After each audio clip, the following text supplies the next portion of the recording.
श्री राधे मित्रों, हम बात कर रहे हैं राहु और गुरु चांडाल योग के बारे में। तो पिछली 3 लग्नों के बारे में हम बता चुके हैं।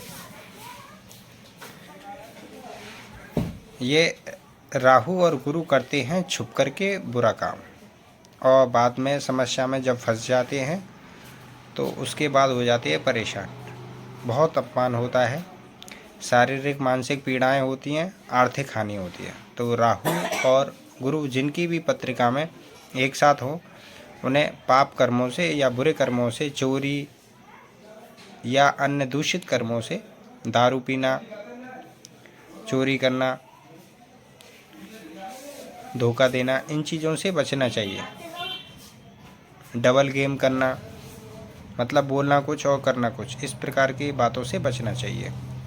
तभी व्यक्ति का जीवन सरल सफल हो सकता है। अन्यथा ऐसे व्यक्ति बार बार फंसते रहते हैं और उनका मान अपमान भयंकर तरीके से और धन हानि भयंकर तरीके से होती रहती है। जिनकी भी पत्रिका में गुरु राहु चंडाल योग प्रभावी हो जाता है, जब भी राहु और गुरु आमने सामने बैठे हों या राहु की दृष्टि जब भी गुरु पर पड़ जाती है तब या गुरु राहु एक साथ बैठे हों तब भी।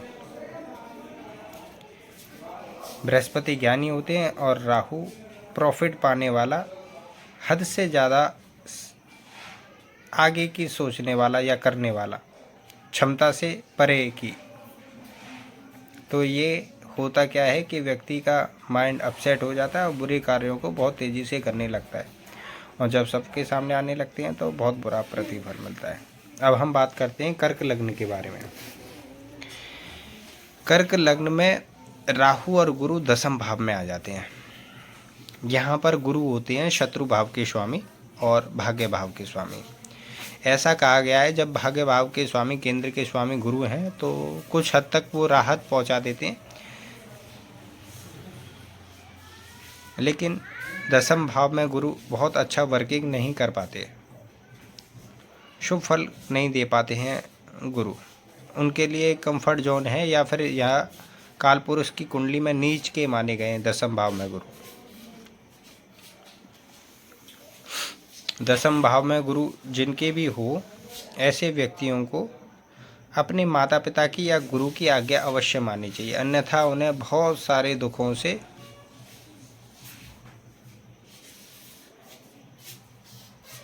संबंध बनाने पड़ जाते हैं।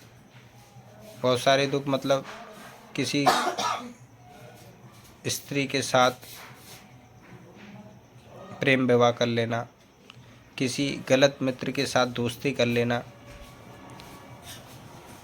किसी गलत व्यक्ति के साथ व्यवहार बढ़ाते चले जाना, अपने घर के रहस्यों को,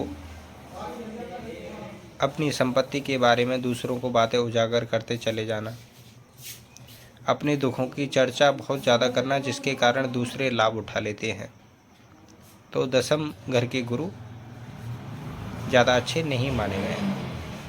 बाई चांस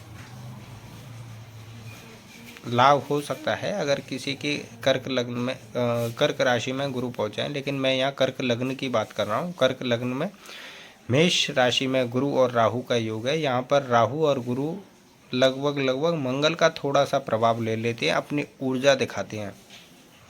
यहाँ पर गुरु के पास ज्ञान होता है अध्यात्म का, भाग्य का, लेकिन गुरु करते रुकावट ही हैं। राहु गुरु के साथ बैठ कर के उन्हें शिक्षा देते हैं कि और काम करो, और काम करो, और काम करो।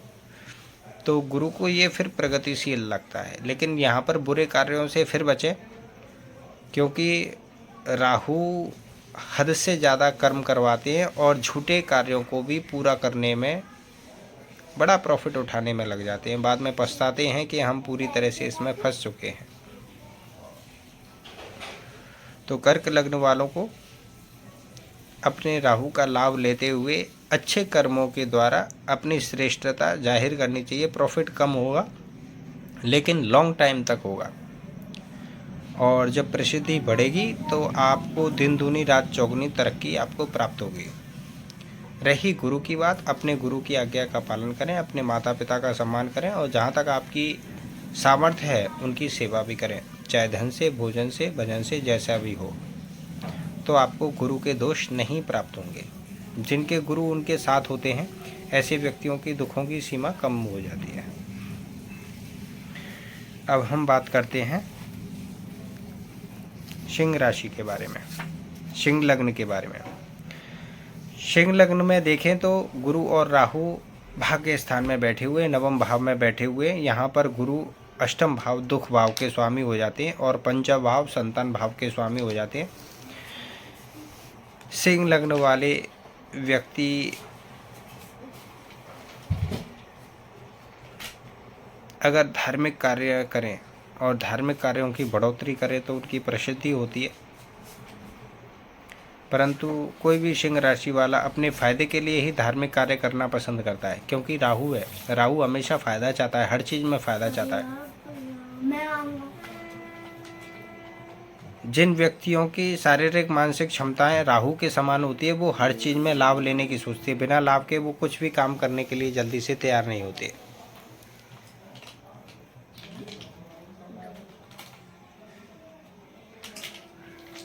सिंह लग्न वाले अगर किसी प्रेम प्रकरण में पड़ते हैं तो उन्हें भविष्य में तकलीफें बढ़ सकती हैं। ऐसे व्यक्ति अगर धार्मिक योजनाओं में अपना थोड़ा सा ध्यान देंगे, वहाँ सहायता देंगे अपनी जो भी है शारीरिक या आर्थिक, तो भी उनकी राहतें मुश्किलें कम होंगी। अपने पितरों से संबंधित कुछ क्रियाएं अवश्य करें ब्राह्मणों के द्वारा, तो भी आपको राहत प्राप्त होगी। अन्यथा भाग्य में रुकावट जैसा आपको महसूस होता रहेगा।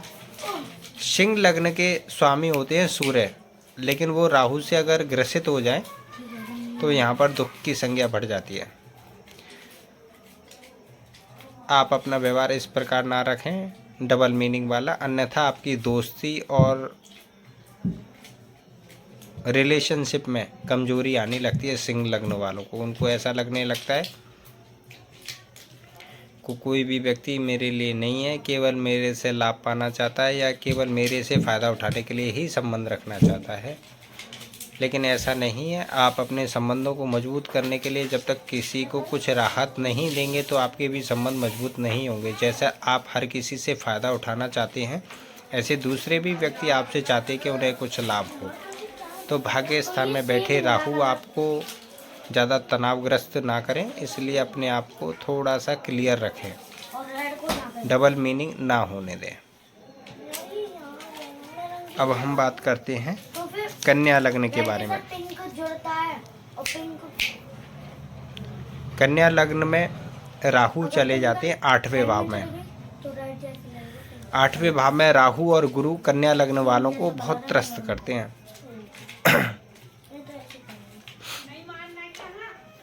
कन्या लग्न वाले समझ नहीं पाते कि हमारे ऊपर समस्याएं, पितृबाधाएं, धन की हानि, हमारी वाणी से ऐसा व्यवहार हो जाना कि हर किसी से झगड़ा हो रहा है, अपने कुटुंब परिवार से अलग हो जाना, ये हो रहा है कन्या लग्न वालों का। यहाँ पर कन्या लग्न में गुरु हैं आपके सप्तम भाव। अगर आप पुरुष हैं तो आपकी पत्नी के लिए, अगर आप स्त्री हैं तो आपके पति के लिए। अपनी वाणी पर संयम रखें, नहीं तो आपके पति या आपकी पत्नी भी उसी प्रकार से गलत भाषा का उपयोग करके आपके जीवन को तहस नहस कर सकते हैं। इसलिए अपनी वाणी को संयमित रखें, उतना ही बोलें जितना ज़रूरी है। अगर आपको लगता है कड़वाहट बढ़ रही है तो थोड़ा सा लोगों को ज्ञान देना और सुझाव देना कम कर दें, अन्यथा आप नित्य नई परेशानियों में फंसे रहेंगे।